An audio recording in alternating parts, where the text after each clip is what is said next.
यदि आप देखोगे साथियों कि कई लोग आपको दिखते हैं ऐसे जो बहुत ज्यादा काम करते हैं, जब बहुत सारा काम कर रहे हैं और मतलब वो भी नींद कब लेते हैं ये हम सोचते हैं कि यार ये बंदा नींद कब लेता होगा, कि इसको जब देखते हैं पढ़ता रहता है या कोई काम कर रहा है या ऐसा है, उनके पीछे क्या राज हो सकते हैं, वो क्या काम में लेते हैं। तो साथियों आपको एक शॉर्ट एंड स्वीट बहुत अच्छा मैं तरीका इसमें बताना चाहूंगा। ये एनर्जेटिक नैप होती क्या है। नैप यानी कि आप देखो जो झपकियां लेते हैं, जो नींद लेते हैं वो नैप है, लेकिन एनर्जेटिक नैप एक तो देखो मारवाड़ी में क्या है, एक तो सोना मतलब होता है ना, मारवाड़ी में कहते हैं गड़ावे भूतो, यानी हिंदी में कहें तो घोड़े बेचकर सोना।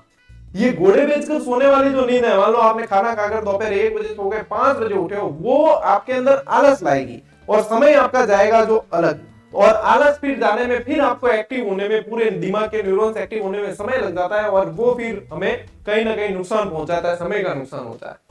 ये चीज जो है ये स्वाभाविक प्रक्रिया है, नींद एक समय सबके ऊपर हावी होती है, ठीक है। अब जैसे कि आप पढ़ने बैठे हो, आपके दिमाग पे नींद हावी हुई है, तो ये एनर्जेटिक नैप जो होती है ना, ये इसमें करना क्या है आपको, एनर्जेटिक नैप क्या होती है, यदि क्या की बात करें अपन कि एनर्जेटिक नैप क्या है, तो इस क्या की बात करें साथियों, तो यहां पे मैं ये चीज बताना चाहूंगा कि 15 से लगाकर 30 मिनट तक, ठीक है, 15 से लगाकर 30 मिनट तक की जो झपकी ली जाती है, इसको बोलते हैं झपकी। इसको नींद नहीं बोला जा सकता। ये जो झपकी ली जाती है, ये झपकी क्या करती है कि आपकी शरीर की जरूरतों को भी पूरा कर देती है, लेकिन आपके अंदर आलस नहीं आता है इसमें।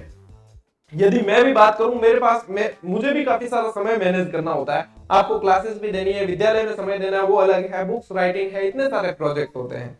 तो आप लोग देखते होंगे कि लगातार हम काम करते हैं, उसके पीछे क्या होता है, क्या हमारे ऊपर नींद हावी नहीं होती, बिल्कुल होती है। एक समय ऐसा आता है कि हाँ आंखें अपने आप बंद होने लगती है, उस समय आपको क्या करना है, मैं अपने राज बता रहा हूं आपको, और बिल्कुल निश्चित रूप से आप मानकर चले 100% कारगर सिद्ध होता है। लेकिन इसको करना भी एक अपने आप में मतलब आपको अंदर से वो करना पड़ेगा, तभी आप कर पाओगे। इसको कहते हैं मतलब दृढ़ निश्चय होंगे ना आप, तभी आप कर पाओगे, नहीं तो फिर आपकी ये जो है एनर्जेटिक नैप आपकी 3-4 घंटे की नींद में बदल जाए वो पता नहीं चलता है। इसके लिए आपको करना यह होता है, या तो आप लगा सकते हो टाइमर, ठीक है, या तो आप टाइमर लगा दीजिए, या 20-25 मिनट का, 30 मिनट का, जितने भी टाइमर लगा दीजिए, ठीक है। ये लगाकर आपको जब नींद बिल्कुल हावी हो जाती है, 30 मिनट का टाइमर सेट करके ही रखें, वहां पे आपको बिल्कुल फिर एक्टिव नहीं होना है। वहां पे 30 मिनट का टाइमर है, ऑन कर दिया और सो गए, जहां है वहीं, ठीक है, वहीं पे बढ़िया आराम से आपने 30 मिनट की या 25 मिनट 20 मिनट जितने भी आपको लगता है, आपने एक नींद निकाल ली, एक झपकी निकाल ली। आलस बिल्कुल नहीं आएगा, आप ये करके देखें, आलस आपके अंदर बिल्कुल आएगा ही नहीं, और आपकी जो शरीर की जरूरत होगी वो पूरी हो जाएगी, और आप जो काम कर रहे थे वो वापस जो है पुनः पूरी एकाग्रता के साथ में आप उसे कर पाएंगे। तो ये जो है ये 15 से 20 मिनट 30 मिनट तक की आप ले सकते हैं। अब कोई कहे कि नहीं सर मेरे तो घंटे 2 घंटे सोए बिना तो काम चलता ही नहीं है, तो फिर आप घंटे 2 घंटे नहीं 3 घंटे आराम से सो, ठीक है। वो फिर नैप के अंदर, एनर्जेटिक नैप के अंदर नहीं आएगी, वो तो आलस भी देगी, उसके उस आलस को उड़ाने के लिए आपको कई सारे यत्न करने पड़ेंगे, ये सारी चीजें। इसीलिए मैं कह रहा हूं कि ये एनर्जेटिक नैप बेस्ट तरीका है। कई सारे जो आप देखते हो जो पढ़ने के लिए बहुत जुनूनी बंदे होते हैं, जो टॉप करके निकलते हैं, वो भी तो समय को मैनेज करते हैं। क्या उन्हें नींद नहीं आती? क्या वो भी इंसान है, नींद उन्हें भी आती है, लेकिन वो इस तरीके की जो है मतलब तरीके अपनाते हैं। ये तो ये एक इसमें से एक राज है जो आप लोग कर सकते हैं। इसमें करना सिर्फ ये है, छोटी सी झपकी लेनी है, उससे आप तरोताजा रहेंगे और आपके शरीर की जरूरतें भी पूरी हो जाएगी। अब इसमें यूं है कि विद्वान बहुत सारे होते हैं, वो कहेंगे नहीं सर नींद तो जरूरी है, अरे यार नींद तो बहुत लेनी जरूरी है, 7 घंटे की लो, 8 घंटे की लो, ये ऐसा है। मेरी सोच थोड़ी सी अलग है, मैं विद्वता की बात नहीं करता, न मैं विद्वान हूं, न मैं विद्वान बनाने के लिए बातें करता हूं।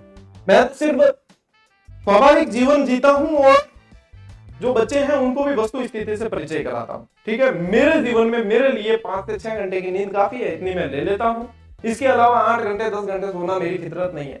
और ये भी है 5-1 घंटे की नींद भी लेते हैं ना। मेरी सोच ये है, मैं अपनी सोच किसी के ऊपर थोप नहीं रहा हूं, मेरी सोच ये है कि मैं जीने के लिए सोता हूं, सोने के लिए नहीं जीता हूं। जीने के लिए जितनी जरूरी है नींद उतनी जी लेते हैं, बाकी जिंदगी में एक लक्ष्य लेकर चले हैं, एक मोटो है, उस मोटो के लिए काम करते हैं, बस यही है। और जो मोटो है वो आप लोगों को चैनल के माध्यम से दिख ही रहा है। तो बस सबके अलग अलग देखो लक्ष्य होते हैं, सबकी अलग अलग सोच होती है, तो वो अपनी अपनी सोच के अनुसार कार्य करते हैं। मैंने एक ये तरीका उन लोगों के लिए बताया है जो वास्तव में पढ़ना भी चाहते हैं, कुछ करना भी चाहते हैं, लेकिन उन्हें नींद बड़ी आती है। तो ये चीज, ये छोटा सा जो तरीका है, इसे अपना कर देखना, आप लोगों में 100% बदलाव नजर आएगा और आप लोग याद रखोगे कि हाँ ये चीज वास्तव में बताइए तो काफी है। लेकिन इसके लिए मैंने कहा ना, संकल्प ही होना पड़ेगा, दृढ़ संकल्प ही होना पड़ेगा, क्योंकि नींद तो हावी होगी, आपको मानसिक रूप से तैयार रहना पड़ेगा, तभी आप ये चीज कर पाओगे। ये करके देखिए और बताना फिर वापस कमेंट में कि आप लोगों को कितना फायदा हुआ, कितना नहीं हुआ। अपन मिलेंगे साथियों अगले वीडियो में, अगली क्लास के अंदर। तब तक के लिए राम राम, जय हिंद।